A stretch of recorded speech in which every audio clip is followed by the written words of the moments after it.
Welcome to course MSD04 Ecological Economics. Today the session will be on gender, its relevance in environmental issues with a special reference to India.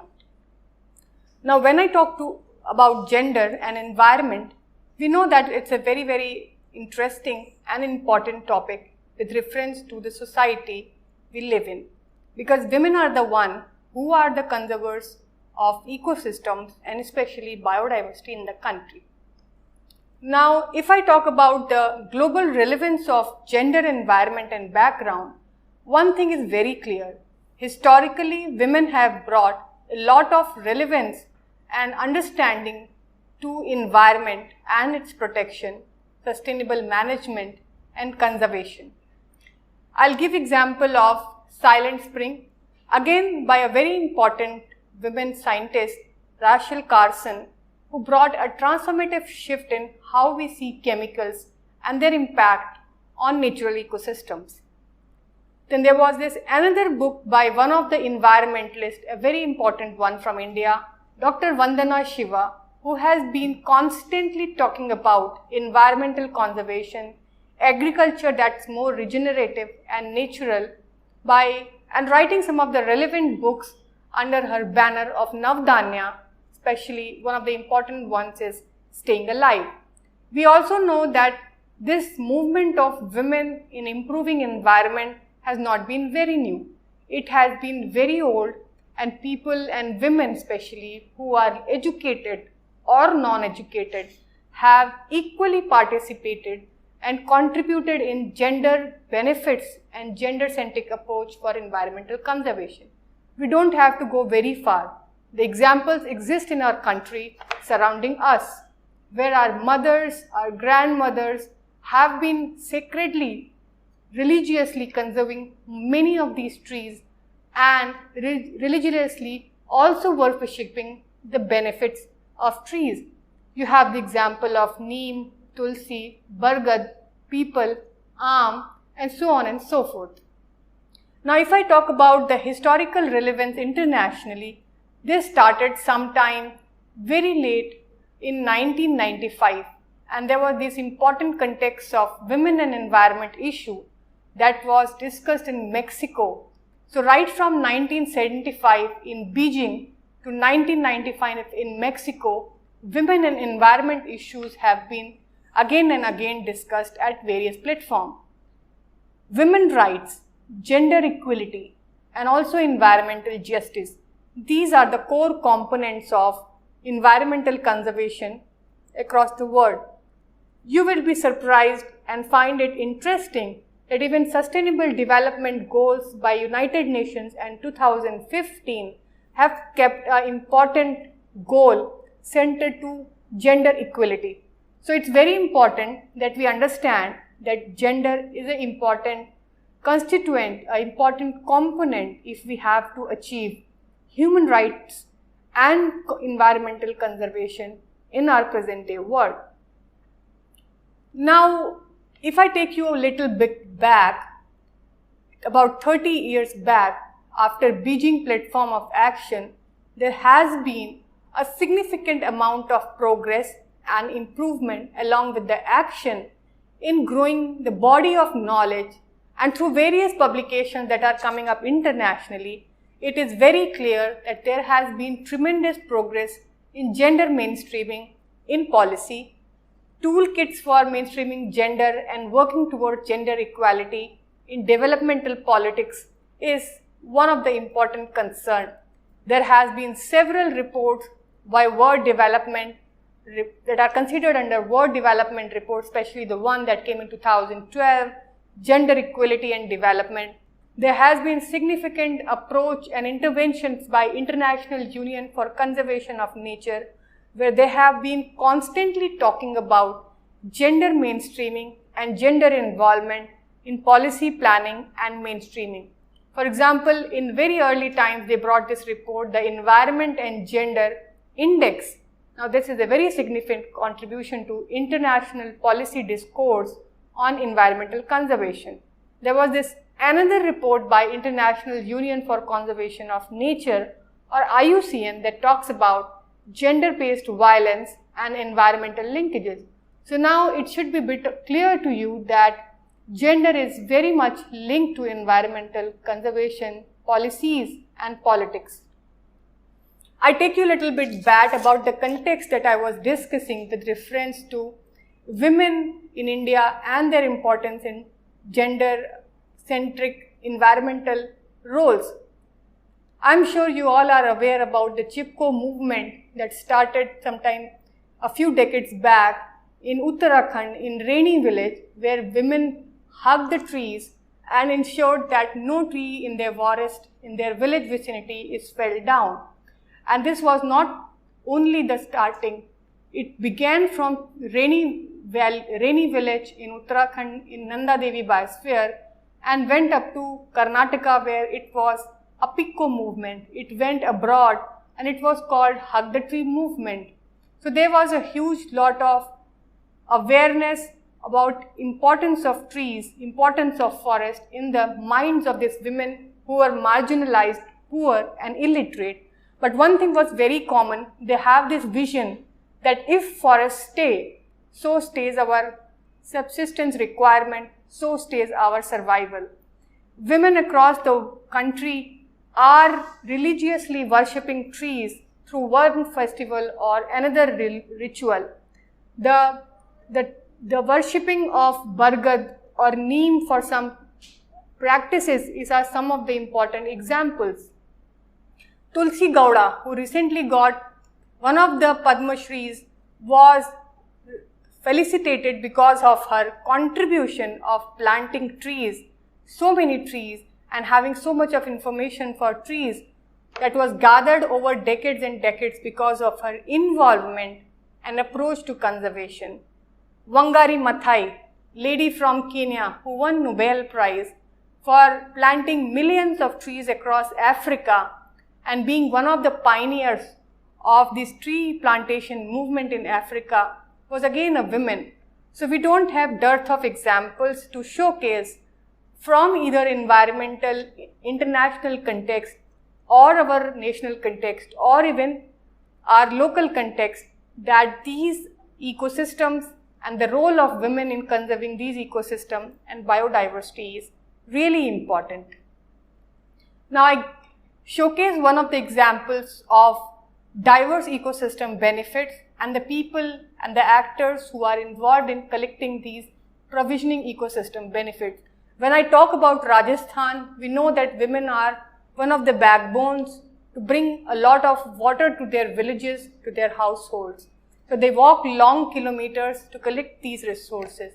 When I talk about women in mountain areas, be it northeastern Himalayas or western Himalayas in Uttarakhand or central Himalayas in Himachal Pradesh, one thing is very clear. Women are backbone of economy in mountain areas because they are the one who collect these resources, who gather these resources, and at the same time, they are also the ones who are the custodians of these forests. Mahila Mangal Dals of Uttarakhand are one of the prime examples by this informal process, how they regulate harvesting, how they regulate entry inside the forest, and also enforcing a certain amount of penalty for somebody who deviates from the rules and the regulations they are set by these women. Now, despite having so much of importance of conservation, imposing a proper regulation approach so that rotational harvesting takes place, these are also the women who don't get active participation in decision making. So there is a more of a tokenistic approach when the talk of decision making comes into place. But one thing is very clear, that women have a very important role in conservation of not only forest but also desert ecosystems, desert biodiversity, coastal ecosystems, and also other ecosystem services and practices. Now, one thing that can be strengthened if we do a lot of capacity building for these women, they can be scientifically trained to better conserve these ecosystems and better conserve these natural resources across one of the very fragile and sensitive areas of the country. Gender, the environment and sustainable development in Asia and the Pacific is one of the important reports that was released by UNESCAPE that says women were generally more responsive to changing the behaviors towards more environmental friendly practices. So that has to do a lot with the psychology, the mental setup, the inherent nature of women that brings more empathy, sympathy towards natural resources and living beings. If I give them a number or some kind of statistics, if I would like to quote, I say there are more than 58% of women who were talking personal action. So this was coming from one of the global studies and global survey that brought this discussion with numbers, that there was almost 58% of women who talk about personal action at individual level that ensures there is reduced home water consumption pattern, with about 50% of men who were talking about personal action, and many times these personal actions being discussed were not being translated into actual actions. While women, if they are talking about personal actions, most of these actions were actually discussions were converted into actions and approaches to conserve water, to conserve natural resources, segregating waste at the home and ensuring safe discarding of this waste and waste management.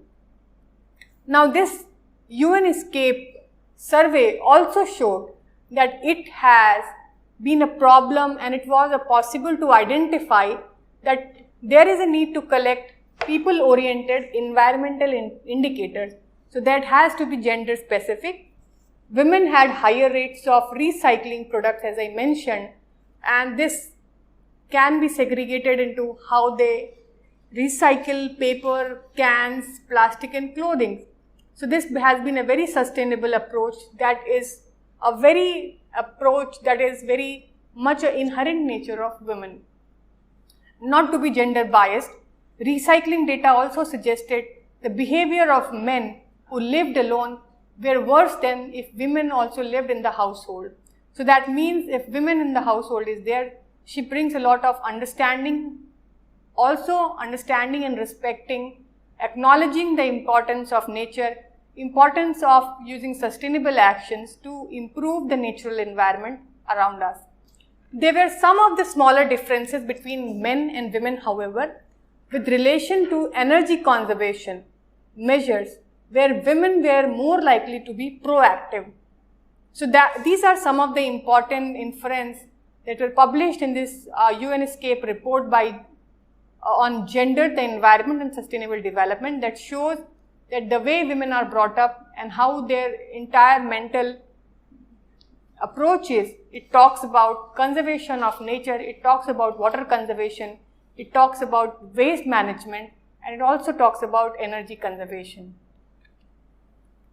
Now, why do we need actually an environment gender view? That's the most important question. Where does this question comes from?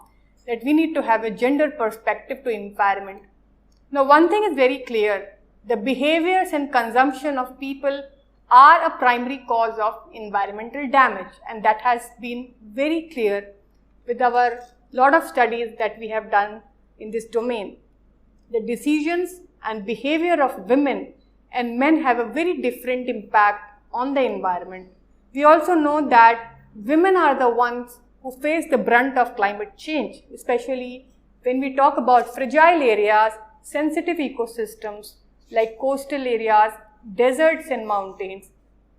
We know that men are the one who migrate for education and livelihood, while women are the one who stay back to care the families, to take care of the older people, and that's where they face and bear the brunt of climate change, disasters, extreme weather events, and so on and so forth. Now, men and women may respond differently to policies addressing environmental concern. That also means they also modify their behavior and consumption patterns. The black box of how men and women respond to climate and environment has a very important concern that requires gender disaggregated environmental statistics. Now, this is a very important and a very crucial aspect of understanding the need of environment and gender view to this entire problem. And that's why as I mentioned, United Nations Sustainable Development Goals have also taken an important goal, that is goal number 5, as a gender equality. So by 2030, by the year 2030, we have to realize and localize this goal of gender equality if we want to actually conserve the ecosystem, if we want to have a very sustainable society, to ensure we have economic benefits, and we also have peace partnerships for SDGs across the world. Now, when I talk about ecofeminism, it is basically a mindset of the future. So that needs to be well understood if we want to talk and take into consideration women in gendered role in environmental conservation. So the approach of ecofeminism believes that environmental degradation and domination of women both are basically because of patriarchy and capitalism. This belief also argues that conditions in our society and the environment can be improved by how we change our value systems. Ecofeminism also highlights values like cooperation, non-violence, caring, sustainability, reducing over-aggression, might and domination. So there are 3 important thoughts or schools of ecofeminism. The first one is cultural feminism, that talks about and that believes that women, based on their biological powers of procreation and caring, have a very special and a very deeper relationship with nature. The second one is social feminism, that believes women's link with nature are shaped up entirely by how social and material factors like education and economic status shapes them. Third, socialist economists, ecofeminism. It states that connections between women and nature are based both on biological factors and social facts. Now we have to understand that ecofeminist missions were actually included and framed right from the very starting in 1973, when Chipko movement that I talked about in my previous statement, in Uttarakhand, India, where rural women protected forest from loggers by just embracing the trees. People and women that were uneducated were aware about their ecological responsibility. In 1977, women united in Kenya to combat desertification by planting millions of trees, creating the Green Belt movement. While in 1980, women in Harlem united turned vacant lots into community gardens. So this was a very urban greening approach that was spread across different American locations that included Detroit, where in 1994, women developed city gardens and called themselves the gardening angels. So these are some scattered examples, but I am sure you don't need to search these examples in your textbooks. There are so many examples in your village, in your local vicinities, your urban surroundings, in your families and households, where your families, your mothers, grandmothers are actually practicing these for last several generations. There is some important context of respecting nature, ensuring that we take care of nature and natural resources around us by having a clear responsibility. Now, there is a clear nexus between gender and environment. If you talk about Sustainable Development Goal 2, that's about food security. I talk about Sustainable Development Goals, that is Goal 6, clean water and sanitation. I talk about Goal number 7, that is affordable and clean energy. I talk about responsible consumption and production Sustainable Development Goal, that's 12, life above land, that is Goal 15, and life below water, that is Goal 14. They all have a nexus between them. So this nexus, this gender-specific impact, also have a significant impact on environmental changes.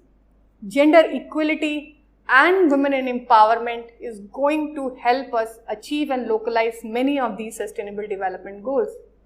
And environmental and sustainability goals are very much interlinked many ways. So this complex interaction can be very much facilitated by women in the center of entire decision making and facilitation. What has opened and observed over the period that loss of natural resources in common pool resources has actually affected women. And women, while they are the one who are the custodians of natural resources in many areas, especially forest, in one panchayat in Uttarakhand where they have these Mahila Mangal Dals, resource depletion has actually enhanced their drudgery. So the resources depleted in village vicinity and closer locations have led to longer traveling distances, long forays inside the forest, climbing the mountains, foraging on the goods that are available widely, collecting goods from far distances. That has impacted their education, that has also impacted their social environment, that has also affected how they feed their kids, so malnutrition. Of course, in lean periods, especially during winters, many of accidents happen because women are climbing the rocks for some quantity of not so nutritious fodder for their animals.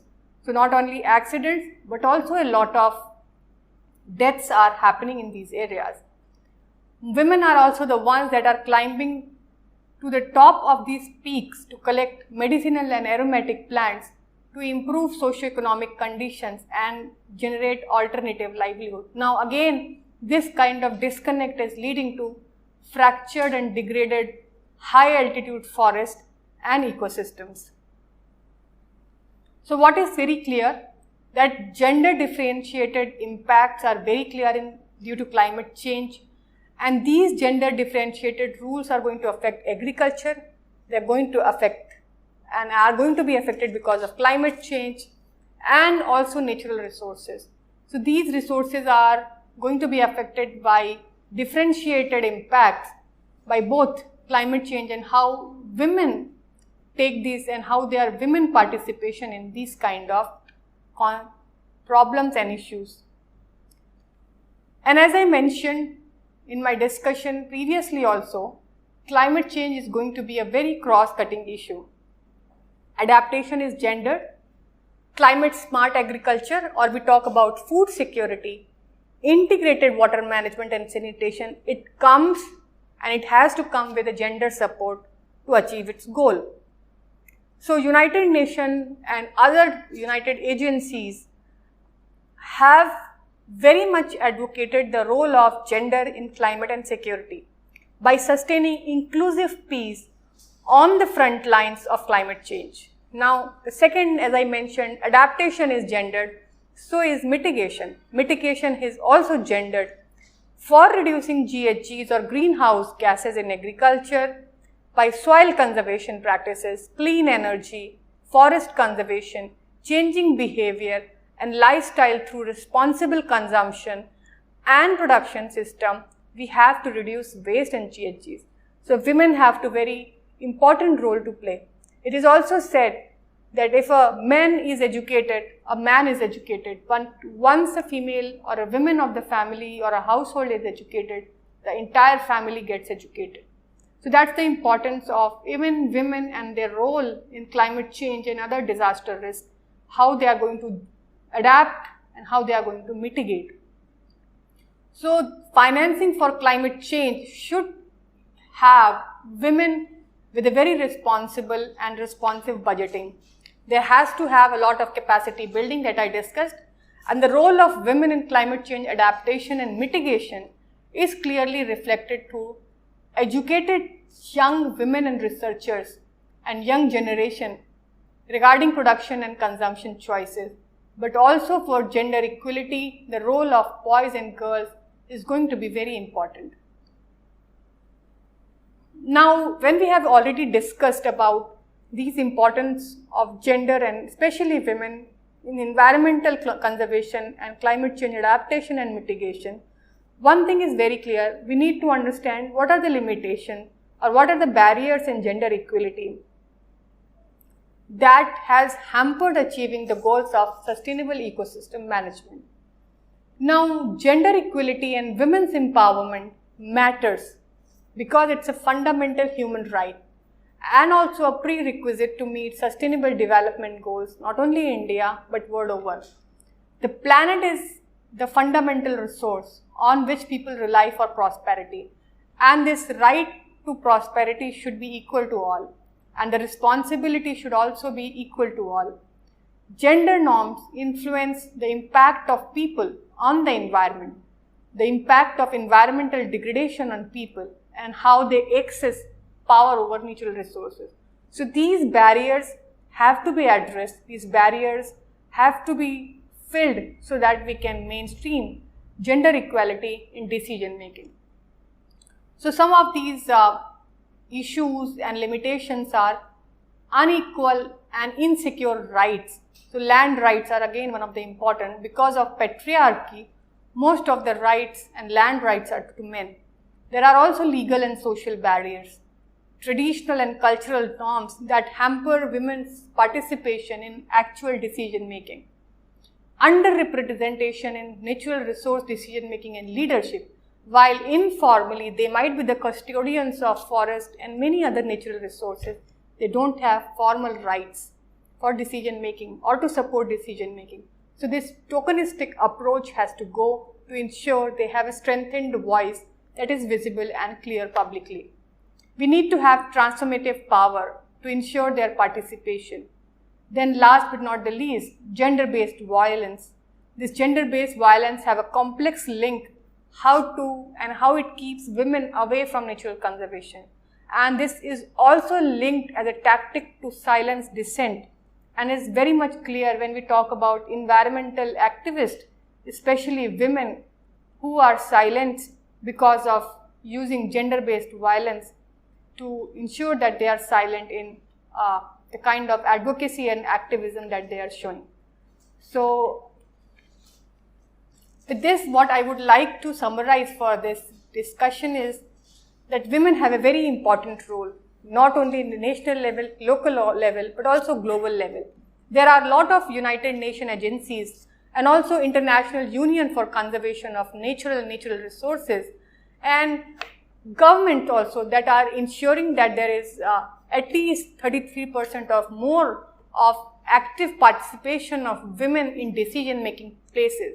So having women in decision making places makes it more clear and more reliable to ensure that they have a good participation also in environmental conservation. So that's happening at global level, at national level also it's taking place.